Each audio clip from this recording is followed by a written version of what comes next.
દાહોદમાં સરકારની વિવિધ 17 જેટલી યોજનાઓની માહિતી અને લાભો ઘર ઘર સુધી પહોંચાડવા માટે દાહોદ જિલ્લામાં વિકસિત ભારત સંકલ્પ યાત્રા ગામે ગામ ફરવાની છે। આ માટે કેન્દ્ર સરકાર દ્વારા દાહોદ જિલ્લાને રથોની ફાળવણી કરવામાં આવી છે। આ રથના ગામોમાં આગમન સાથે વિવિધ પ્રકારના કાર્યક્રમો પણ યોજાશે।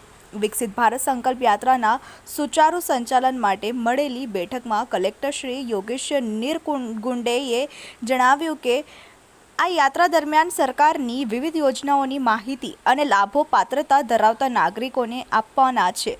યાત્રા દરમિયાન દાહોદ જિલ્લામાં 100% લાભાર્થીઓને વિવિધ યોજના હેઠળ આવરીને આયોજન સાથે યોજનાની માહિતી લોકો સુધી પહોંચે એ માટે ગામડાઓમાં સંબંધિત વિભાગના અધિકારીઓ દ્વારા માર્ગદર્શન પૂરું પાડવામાં આવ્યું હતું।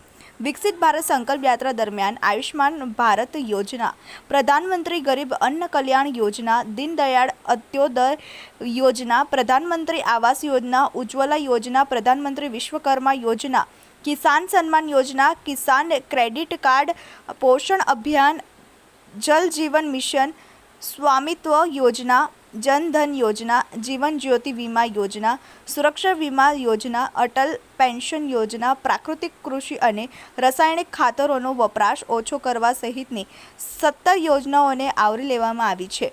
સરકારની યોજનાને સેચ્યુરેશન પોઈન્ટ સુધી લઈ જવા માટે પાત્રતા ધરાવતા એકલ પણ લાભાર્થી છૂટી ના જાય એ પ્રયત્નો કરવા તેમણે સૂચના આપી હતી।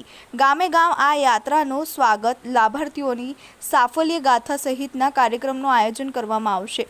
આ બેઠકમાં જિલ્લા વિકાસ અધિકારી શ્રી ઉત્સવ ગૌતમ, નિવાસી અધિક કલેક્ટર શ્રી એ.બી. પાંડોર, જિલ્લા ગ્રામ વિકાસ એજન્સીના નિયામક શ્રી બી.એમ. પટેલ, સર્વે પ્રાંત અધિકારીશ્રીઓ, નાયબ જિલ્લા વિકાસ અધિકારી શ્રી મિલિંદ દવે, જિલ્લા ખેતીવાડી અધિકારી શ્રી પ્રતીક દવે, સર્વે મામલતદારશ્રીઓ, સંબંધિત તાલુકા વિકાસ અધિકારીશ્રીઓ સહિત વિવિધ વિભાગના અધિકારીઓ ઉપસ્થિત રહ્યા હતા।